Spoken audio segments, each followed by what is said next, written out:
Being the current chair of the governing board of the ECML, I have been asked to chair the following panel of 3 experts.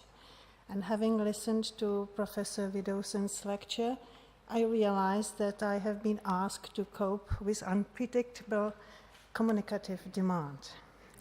It's not completely true, because we know that the panelists are going to speak about the burning issues. Burning issues have always been discussed at the ECML. It's an excellent platform. However, it's not only a platform for discussion, it's also a place where we turn to when we feel that we need assistance in dealing with burning issues. Could I now please ask the 3 panelists, who are Paula Matila, Jutta Göring, and Peter Brown. Could I ask you on the stage, please?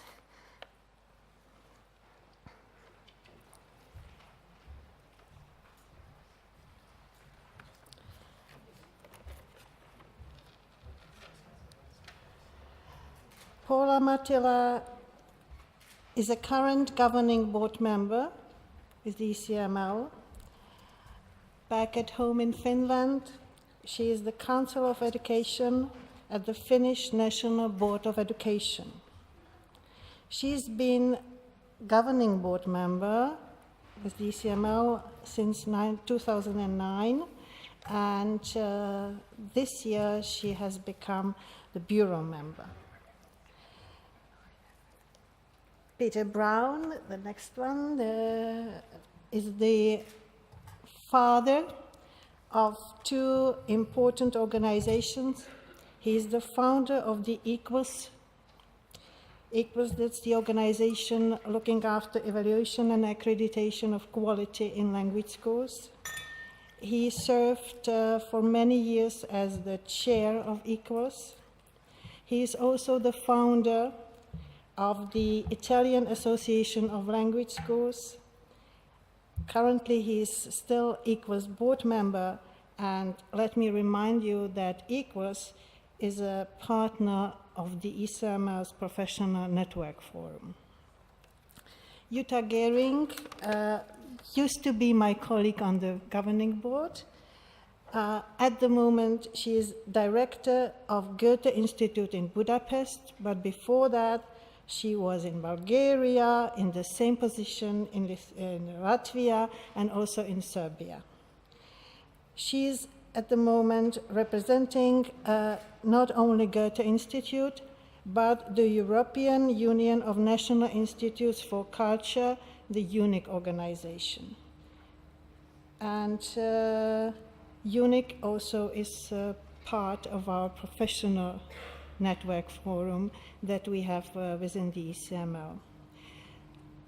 Could I please ask first Paula to give us what she considers to be burning issues from her point of view and also from the point of view of the organization that she represents. Thank you, Irena. A great honor to be here. Actually, my answer will be in my short presentation. I will be explaining about how Finland is going to renew its famous PISA-winning basic education curriculum. So if I can leave the answer for the moment. Okay, so we'll get back to you later on. Okay. Peter, could I ask you to have your intervention? Okay. It's actually a terrifying thing to have to follow Professor Widdowson. It's the most frightening experience I think I've ever had. I'm caught in the middle. I agree with a lot of what he has said. I think he's absolutely right in attacking this notion and this established notion of foreign. It's deeply discomforting. I think he's absolutely right when he puts his emphasis on quality. And I think he's absolutely, absolutely right when he's talking about strategic critical thinking. And I think he's done a great thing. He's underlined the fact that we take a lot of the things we say for granted. They're axioms. We just throw them out, and very often we don't question them. And I think he's helped me enormously by forcing me to think about some of the axioms that I took seriously. Now I need to think about them. I'd like to make one comment, if I may, following up on what Sarah said about theory and practice, and just taking that forward. A very famous professor of engineering at the University of Trieste, and I live in Trieste, said that theory without practice has no feet, and practice without theory has no head. And I think that we need to, and I'm a teacher, and I need to walk into my classroom. I have to say I have to do it tomorrow afternoon, and I'm thinking, gosh, what am I going to do with some of the things that Professor Widdowson's just said? How am I actually going to engage with my students? Well, what he has made me do is think about the key word in the conference title. He looked at 3 keywords within the conference title, and rightly so, and has provided a real challenge for all of us. And I think that provocative challenge is to be welcomed. I think that's a wonderful thing. He's certainly made characters like me wake up a little bit. But what I'd like to look at, with your permission, just for 2 minutes, is quality, because I looked at the first word in your conference title. And that's what Equals is concerned with. It's concerned with quality. Quality, there are lots of definitions, but could I give you a working set that perhaps we might be able to agree on? The first thing about quality, and thank goodness there are no simultaneous interpreters, because this would cause chaos, the words that I'm going to use. So I hope you can follow me, or perhaps there are. There are. Oh, there are. Then to the simultaneous interpreters, God bless you. And if you have problems, I admire you enormously, but let's see if you can make this work. Efficacy, efficacious. This is the key issue of quality. In other words, is it fit for purpose? Is it appropriate? Is the program working in the way that we designed it to and delivering the outcomes we want? And is it doing it on budget? We have to work in a very, very harsh environment, a very, very harsh financial environment, and we've got to be able to deliver cost effectively. It's got to be expeditious. Again, I apologize to the simultaneous interpreters. That means it's got to be quick, and it's got to be on schedule. It can't overrun. It's no good us finishing a program after the school year's finished or after the university course is finished. We've got to deliver on time. And it's got to be efficient, and efficiency, as you know from your physics lessons, you remember them well, has a maximum and a minimum. It has to, efficiency's always got 2 parameters. The maximum, in our case, we could say the maximum benefit for the maximum number of learners. And the minimum, then it could be the minimum waste or effort. So assume that we could work with that idea of quality, then my question would be, how can we, in a harsh economic environment, bring quality? Because everybody uses the word, but if you don't define it, as Professor Widdowson reminded us, if we don't define our terms, then we're quite likely to have very different understandings of our terms. So my question would be, back, well, what is the single most efficient decision that we could take right now? Because we are going to have to be efficient. No waste of effort, no waste of time, no waste of expense. And we've been reminded, quite rightly, that there are events outside this room which tell us that we have even less time than we thought we had before. And I think that answer is that we have to complete the mosaic of the Common European Framework. What do I mean? That the Common Euro Framework, the CFR, the Common European Framework, is incomplete. There are bits missing. Now, that is not a criticism of the authors or the work of the Council of Europe. The authors have been totally transparent. They've called it work in progress, and they did it from the very beginning. They've been absolutely... By the way, James Joyce, who, as you know, lived in Trieste and started Ulysses in Trieste, guess what the original title of Ulysses was? Work in progress. He revised it over 1,000 times. Health warning for us all. So it doesn't mean scrap it, it doesn't mean remove it, it doesn't mean tear bits of it up, but it does mean extend it, and it does mean improve it. And how and why can we do this? Well, there are all sorts of things. Some things are being addressed already. As you know, the level C, by the way, they don't use the words mastery. Quite rightly, they've taken them out, and they took them out some time ago, and that was a wise move, because it stops clever animals like Professor Wooderson, quite rightly, going for the jugular. And he's right, he is right, because mastery has implications. And by the way, who does a language belong to? My answer would be, it belongs to the speakers of that language, wherever they are and whomever they are. But I don't know if that helps us. So we've got to revisit level C, we've got to revisit level A, and particularly A1, and that's going to be very, very, very challenging. But let's complete the mosaic if we can. Oh, another thing. Look, the Common European Framework was designed for young adults. Young adults meant those just leaving school and perhaps in the early years of university. It was not designed for lower secondary schools. Yet, where is it most applied in Europe? In the area for which it was not designed. There's an urgency here, and there's an urgency to make the parameters of this CFR transparent to everybody. So how can we complete the mosaic, complete the levels, complete the bits missing, like phonology? There's nothing about phonology. Complete not only the description of competences for learners, but also for teachers. Excellent work has been done on the European Profiling Grid, which was headed up by the Goethe Institute. It was an equals initiative originally and began in Bulgaria. But we only looked at general levels. We haven't looked at young learners. We haven't looked at the world of university or tertiary education at all. So we need to integrate these tools. This is a wonderful opportunity for the ECML. You can do marvelous things.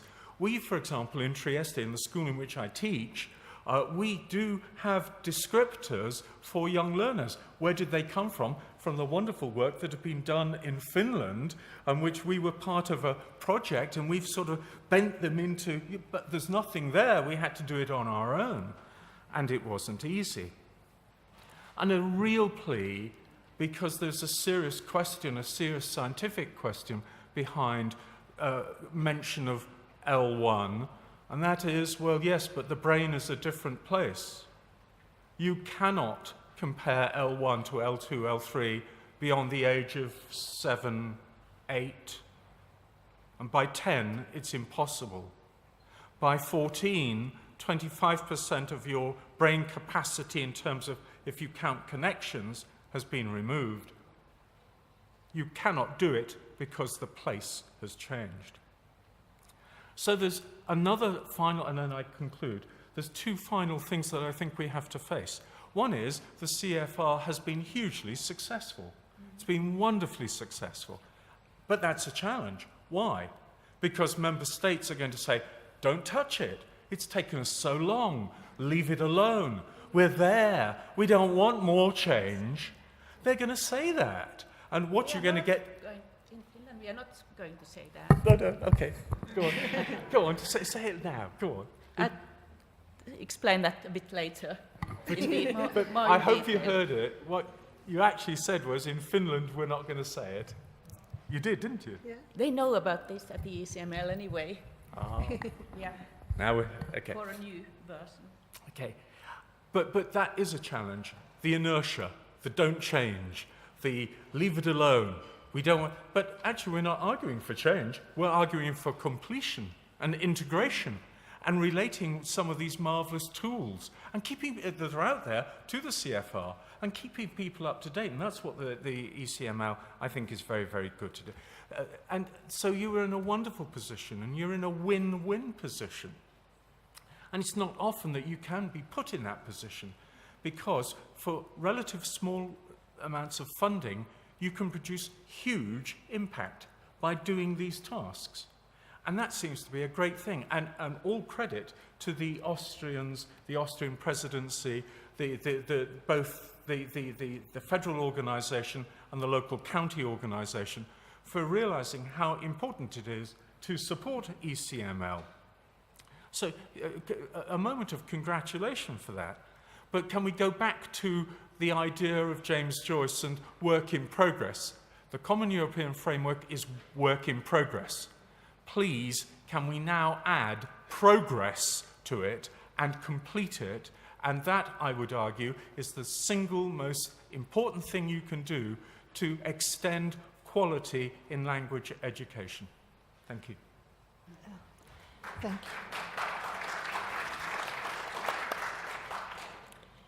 Thank you. It's been reassuring to listen to that, because for the last 3 days, including the Bureau meeting, most of the time we have been touching upon the same issues. And we do realize the challenges, and we hope to take them up together, well, within the Council of Europe anyway, both the Language Policy Unit and the ECML. So we hope for working in progress. Could I now ask Jutta? Jutta has informed me that she was going to speak in German, so you might need some of you. Please, Jutta. Yes, while you put on your headphones, I will speak in German, but while you put on your headphones, I will say something in English about UNIC, the European Union National Institutes for Culture. For UNIC, multilingualism is to be seen within the context of cultural diversity. Cultural diversity is a very important issue, and I will continue in German now, because I see you have your headphones. Und Kultur und Sprache werden gesehen als in einem Verhältnis zueinander stehend, manchmal auch in einem Spannungsverhältnis. Wir erleben das immer wieder. Wir erleben auch immer wieder, dass sprachliche Fragen instrumentalisiert werden für machtpolitische Fragen, wie im Moment in der Ukraine. Umgekehrt bestimmt die Angst davor, dass so eine Instrumentalisierung stattfinden könnte, sehr häufig auch politische Entscheidungen, auch bildungspolitische Entscheidungen. Bestimmte Sprachen in das Curriculum aufzunehmen oder nicht aufzunehmen, werden auch von solchen Ängsten bestimmt. Das heißt, wir haben es hier eigentlich mit dem Verhängnis einer sich selbst erfüllenden Prophezeiung manchmal zu tun. So viel. Bevor ich auf den sehr interessanten Beitrag von Professor Widdowson reagiere, möchte ich sagen, dass ich mich sehr freue, hier zu sein und mit dem sehr professionellen Team vom ECML und dem Governing Board und allen, die damit zu tun haben, wieder zusammenzukommen und zusammenzuarbeiten nach einer jahrelangen guten Zusammenarbeit. Das ist einfach wunderbar. Ein paar Prämissen möchte ich vorausschicken, bevor ich meine Antwort gebe. Eine Prämisse: Mehrsprachigkeit beginnt erst mit dem Erlernen der dritten Sprache.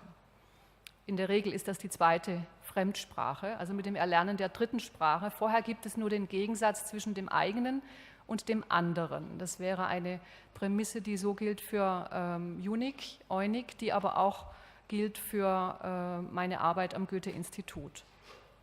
Eine weitere Prämisse, die mir sehr wichtig erscheint, die Sie indirekt angesprochen haben, mit dem Hinweis auf die Effektivität und Effizienz. Mehrere Fremdsprachen haben im Bildungssystem eines Landes nur dann eine Chance, wenn der Aufwand für das Sprachenlernen insgesamt in etwa gleich hoch bleibt. Denn Bildung ist ja nicht nur sprachliche Bildung, und es sind viele Anforderungen dazugekommen in den letzten Jahren. Das heißt, die Schulen können nicht mehr Lehrerstunden investieren in der Regel und die Lernenden können und wollen nicht mehr Lernzeit investieren. Vor diesem Hintergrund sind Ansätze zur Einbettung des Sprachenlernens in das gesamte schulische Curriculum, wie zum Beispiel der Frühbeginn und der bilinguale Unterricht, von enormer Bedeutung. Und auch Forschungen, linguistische Forschungen zur Frage, wie man über eine Sprache andere Sprachen lernen kann oder über das, was Professor Witterson Lingualism genannt hat, sind vor diesem Hintergrund äußerst wichtig. Es gibt ja auch eine Tradition in der Linguistik, vor allem kenne ich das aus den romanischen Sprachen und auch aus den slawischen Sprachen, wo man nach Möglichkeiten gesucht hat, wie man mehrere Sprachen einer Sprachengruppe parallel lernen kann oder über eine Sprache, die man schon kann, leichter den Zugang zu einer anderen Sprache bauen kann. Nun zu Ihren Überlegungen im Einzelnen. Es gibt Punkte, mit denen ich übereinstimme, andere sehe ich durchaus ziemlich anders. Ich beginne mal mit Ihrer Sicht auf Kompetenz und Kompetenz, die definiert wird als eine muttersprachliche, also eine Kompetenz, die sich orientiert im Referenzrahmen, wie Sie sagen, wenn auch mit Abstrichen an der Kompetenz eines Muttersprachlers. Das gilt in der Tat heute noch für viele schulische Curricula.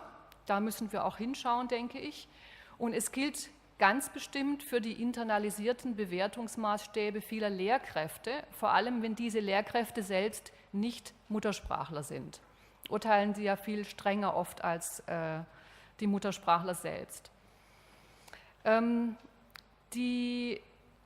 Das Abgehen von der Orientierung an dem Native Speaker, das man auch im Referenzrahmen sehen kann, vielleicht ist das auch ein Stück Pragmatismus, weil man heute Schwierigkeiten hat angesichts von Global English oder Multikulti Deutsch, also für bestimmte in Europa häufig gelernte Sprachen, den idealen Native Speaker überhaupt zu definieren. Das ist nicht mehr so leicht wie früher. Dann zu Ihrer Vorstellung eines Unterrichts von Lingualism. Also eine Sprachenlernfähigkeit zu unterrichten, zu erwerben, die dann später helfen kann, weitere Sprachen zu lernen, halte ich für problematisch. Also Sie sprechen auch von dem Ziel, dass die Schüler dann aware of the nature of linguistic resources wären und lernen würden, wie sie diese linguistischen Mittel einsetzen könnten. Ich frage mich, wo dabei der Aspekt der Kultur bleibt und der Aspekt der Motivation. Beides Faktoren, die für die Schüler beim Sprachenlernen äußerst wichtig sind. Ich denke auch, die meisten Lernenden wären mit einem solchen Ansatz überfordert.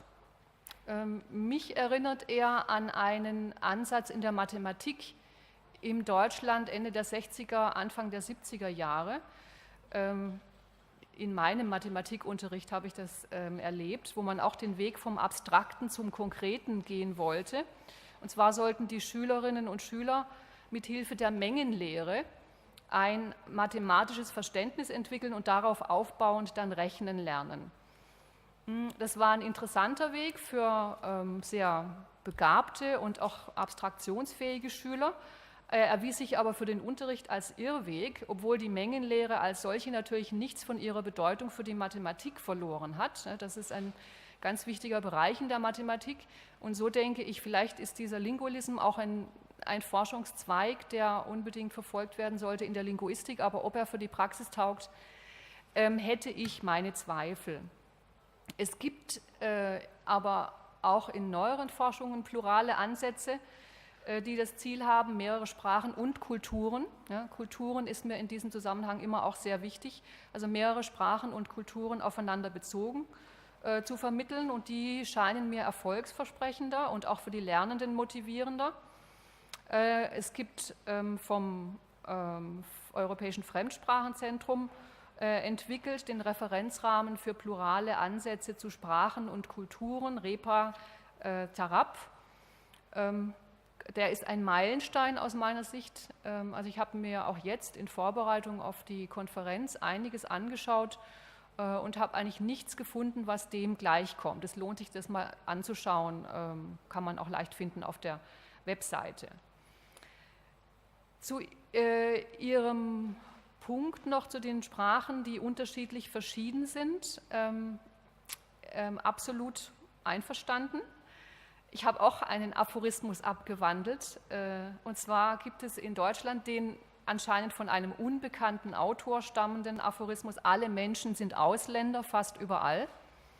Man könnte auch sagen, alle Sprachen sind Fremdsprachen, fast überall, mit einer Ausnahme, außer Englisch.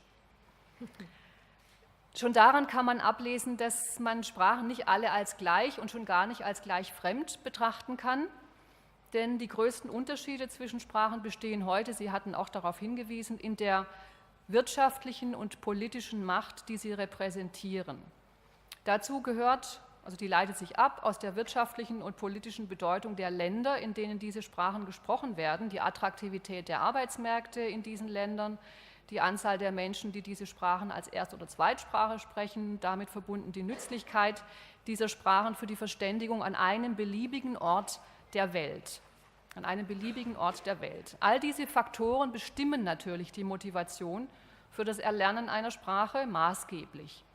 In der Schule spielen außerdem noch andere, völlig sachfremde Erwägungen eine Rolle, wie welcher Lehrer unterrichtet das und gilt die Sprache als leicht oder gilt sie als schwer. Englisch gilt als leicht, obwohl es nicht stimmt. Ja, andere Sprachen gelten als schwer. Lingualism würde erstmal wahrscheinlich als schwer gelten.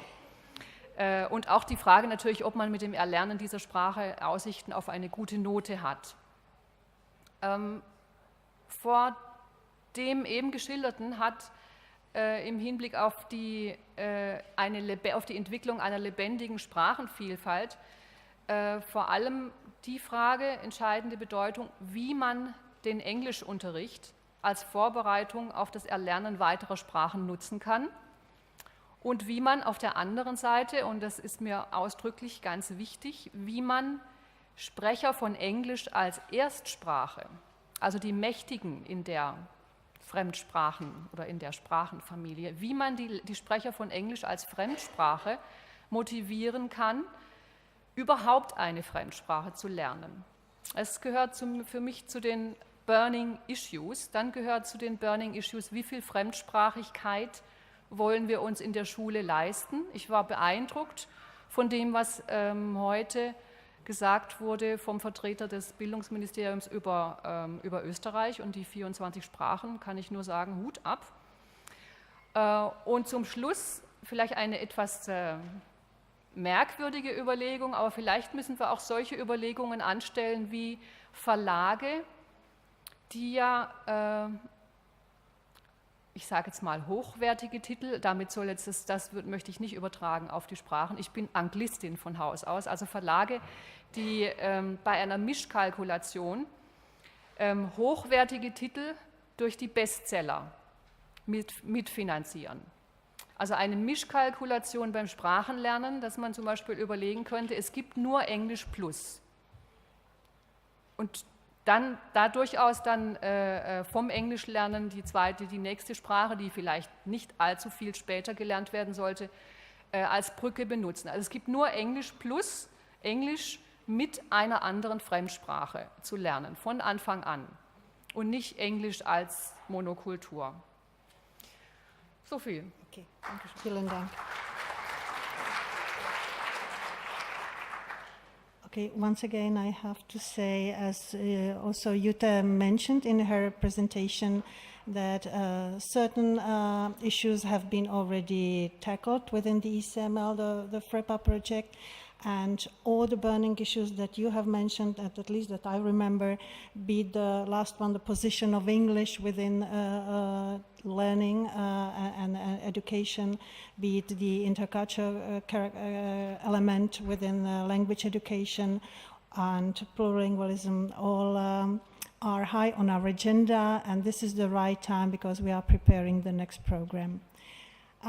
Okay, Paula, there is no way out of it at the moment, but I just would like to say that when Paula first informed the governing board about the reform they are going to introduce in Finland, my first reaction was, why? They are so good already. Why do they reform what works? But when she started explaining, then it's really interesting. So, Paula, go ahead, please. Thank you. I hope you are still okay. I know you may feel for a coffee already, but I try to run you through our reform as quickly as I can. I hope you are interested. There's a colleague. I only realized that a colleague from our agency is here as well, and I'm worried she's going to criticize me of bringing you perhaps some information which is not true, but I try to be very careful in what I say. So why are we reforming the basic education curriculum in Finland, which really, as you know, has been bringing us the top scorings in PISA ever since PISA started, except for the last round. For the first, so I come from the National Board of Education, which is the agency under the Ministry of Education, and our great task is to give the core curriculum for Finnish schools. And that's a document which can be seen as parallel to a law, so every school has to follow it, more or less. I could make a joke about what the reality is, but I don't have the time, obviously. So, anyway, in the last PISA, we went down a bit already, and before we got the results, we knew that learning results have not been as good as they have been in our country, especially literacy, where we have been the absolute world top, has been coming down, especially boys. But also mathematics, science, not so good results as before. So something has been going a bit wrong in our country.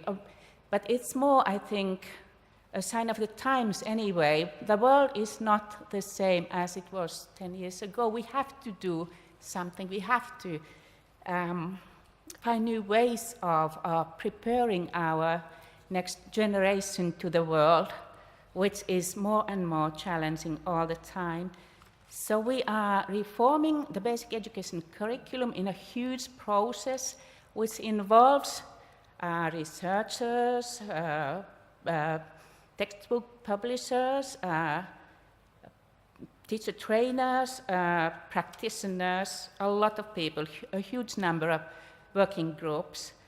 And we are being very transparent, so we open up the draft curricula on the net.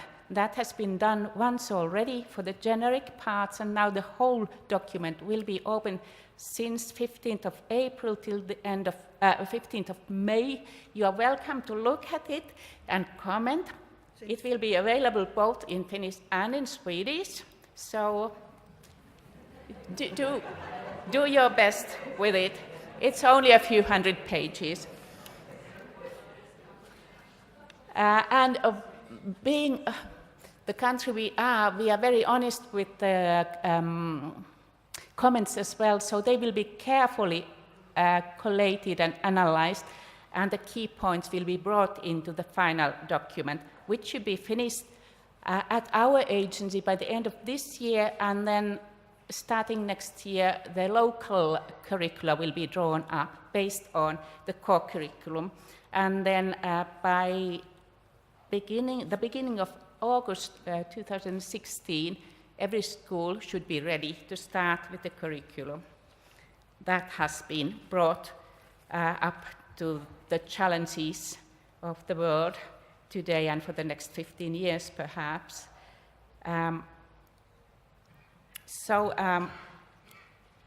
As time is running short, I will perhaps only tell you about the things that are of key interest for this audience, and which are in a way answers to what Professor Widdowson brought up as challenges. I think we have been doing very well, and why we are being so good is that we have been having an excellent collaboration with the Council of Europe, the Language Policy Unit, and the ECML. So it has been a long discourse, and the results are being shown now in our draft curricula.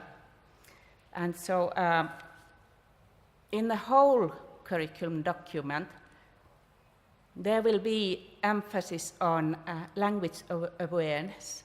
So every teacher and the school culture must be aware of the languages present in the schools. And we are talking openly about multi or plurilingualism, appreciating the languages of each child and the languages of the environment.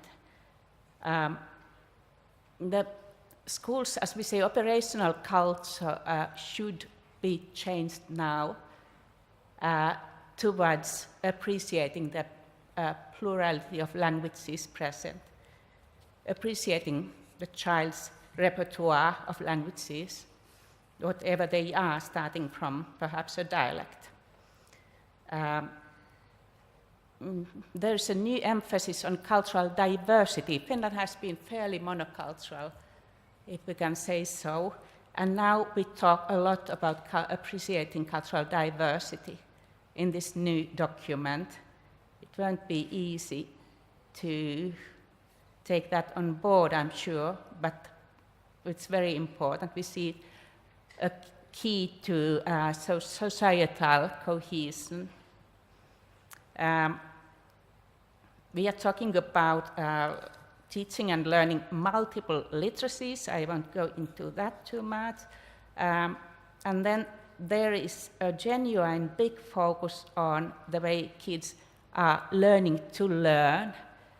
Teachers should know about the ways to support learning to learn as well. And not only each and every child understanding about their own learning, but learning together, being collaborative about the learning processes.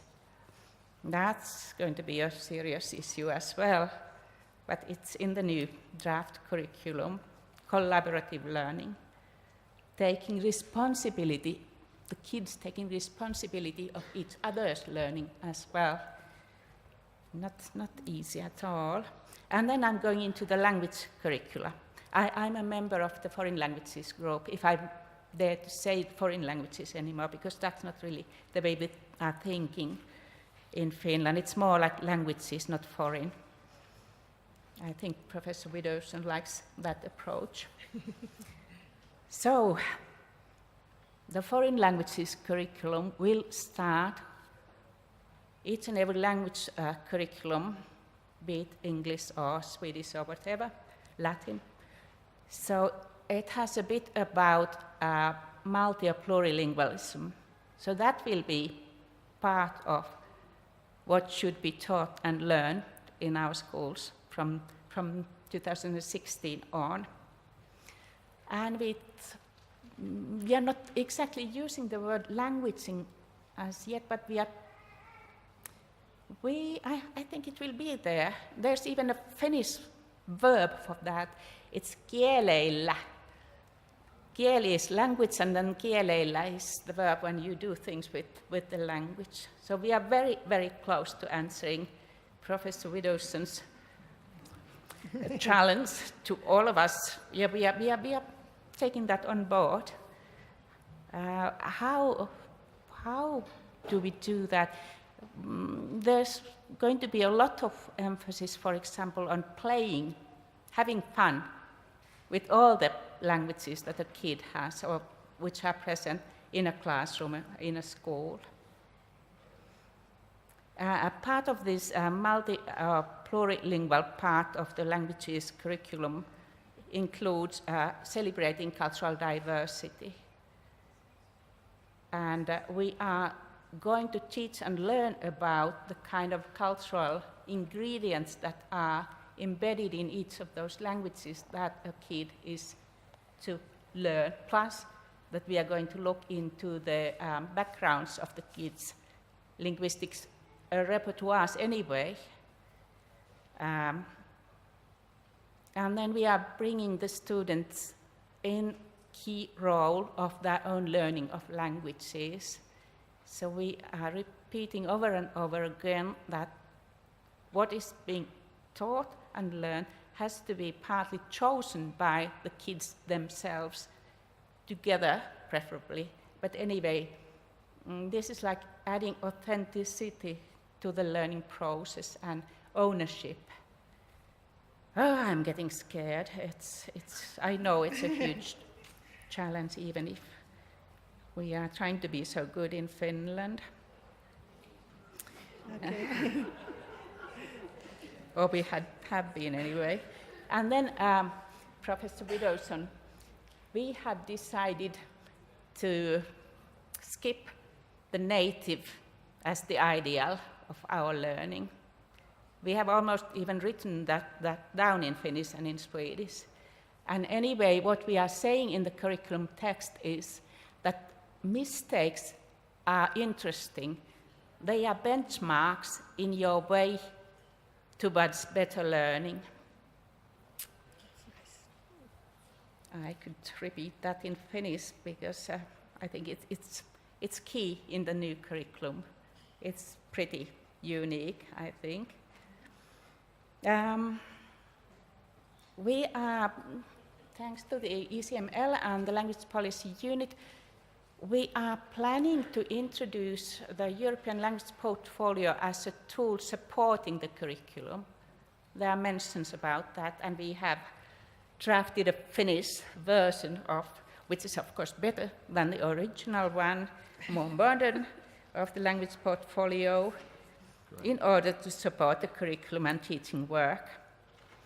And then we, to support the celebration of cultural diversity part of the curriculum, we are very much looking forward to ECML's flagship project, Karab or Prepa, about the cultural pluralities, and hoping to have a version of it that could also be somehow included as a support material in our national languages curriculum. Then just a few words about the challenges. I already in a way indicated that even if we are very proud of the draft curriculum, I was almost going to say scared, we are thinking a lot about how teachers and also parents will think about what we are going to propose, because this is big changes. And Peter, you said inertia, didn't you? Yes. There's a lot of inertia in Finnish teachers, Finnish parents. So how to turn that inertia into positive energy, we don't know yet. There's plenty to do. I'm sure teachers will say, and parents will say as well, where's the grammar? Where are the sets of vocabularies? Where are the sets of idioms? Well, there's something, of course, of that old stuff, but mainly it's about languaging. I am hopeful, we are hopeful that textbook writers will help us come out of the inertia, because we need, of course, a whole new set of learning materials on the net, obviously, especially, and remembering the ownership of the kids, the learners themselves.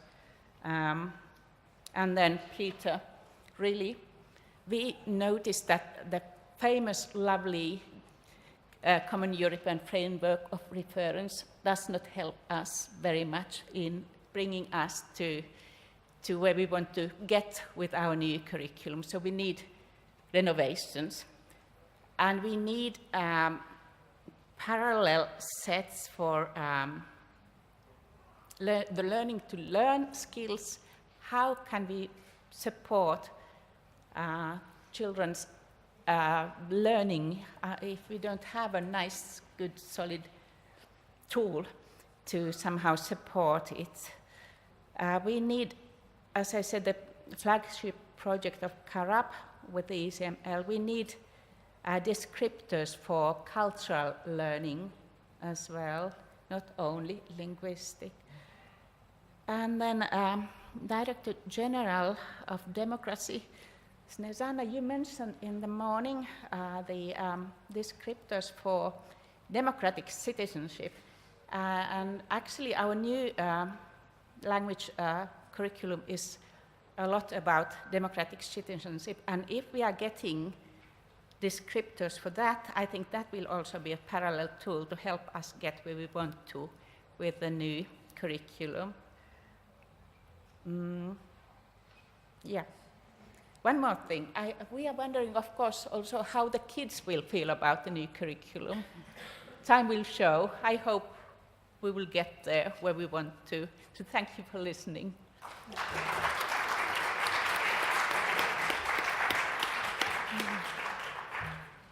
Many thanks, Paula, and congratulations on the courage. I think that it was needed real courage to take on such a huge, incredible task. We'll keep our fingers crossed for you. And in my next life, I wish I was a kid in Finland. That would be good. It's too cold. Okay. I would like to thank all the three experts. I want